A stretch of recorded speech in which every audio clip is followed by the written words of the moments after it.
Qeveria e tanishme kur nuk i ka pasur punët me keq në sondazhe, ndërsa mbështetja për kryeministrin nuk ka qenë kur më e dobët. Për Gjermaninë po flas natyrisht me të dashur, sepse kryeministrat në vendet tona, Edi Rama dhe Albin Kurti, i kanë fituar mbi 50% të votave, nëse edhe atje ka aktualisht probleme me disa gjëra, por të mbetemi në Gjermani. Në sondazhet e fundit, kryeministri i Gjermanisë, që këtu quhet kancelar, Friedrich Merz, ka shënuar rënje rekorde në mbështetje në sondazhe. Merz ka premtuar shumë reforma e investime, ka bërë edhe shumë deklarata që kanë zgjuar edhe pritjet e mëdha të qytetarëve pas dështimit të qeverisë Scholzit, por deri tani shumë prej këtyre premtimeve nuk janë realizuar, të paktën jo deri në fund.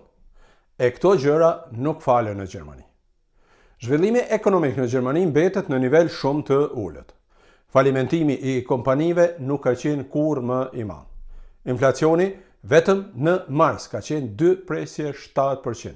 Papunësia mbetet në një nivel shumë të lartë për Gjermaninë. Ndërsa parashikimet e fundit për rritjen ekonomike gjatë këtij viti janë ulur krahasuar me parashikimet e mëparshme për shkak të krizës energjetike dhe luftës në Iran, por edhe për shkak të dobësive ekonomike në vend.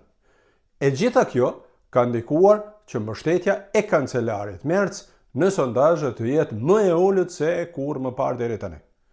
Me qeverinë e tanishme që ka ardhur në pushtet në maj të vitit 2025, të pakënaqur janë shprehur plot 84% të anketuarve.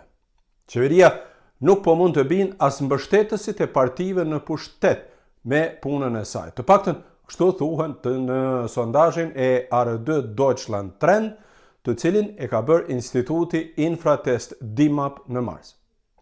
Rënja e popularitetit të qeverisë ka ndikuar edhe në rënjen e imazhit të vet kancelarit Friedrich Merz. Ai ka aktualisht mbështetjen e vetëm 21% të anketuarve, që është një rënje prej 8% krahasuar me sondazhin e mëparshëm.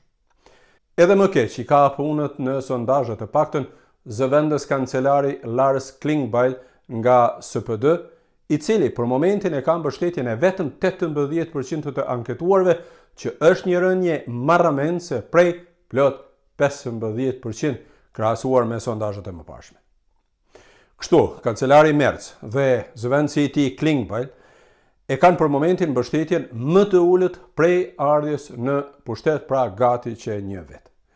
Pakënaqësia me qeverinë dhe krerët e partive në pushtet po reflektohet edhe tek vetë partitë në pushtet, CDU, CSU dhe SPD.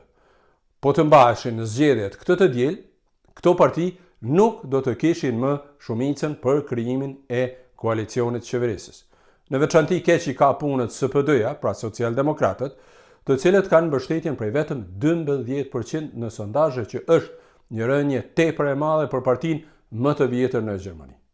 Po jo, miq të dashur, si e vlerësoni punën e kancelarit Merz, si e vlerësoni punën e qeverisë tanishme dhe cilat janë parashikimet tuaja për Gjermaninë?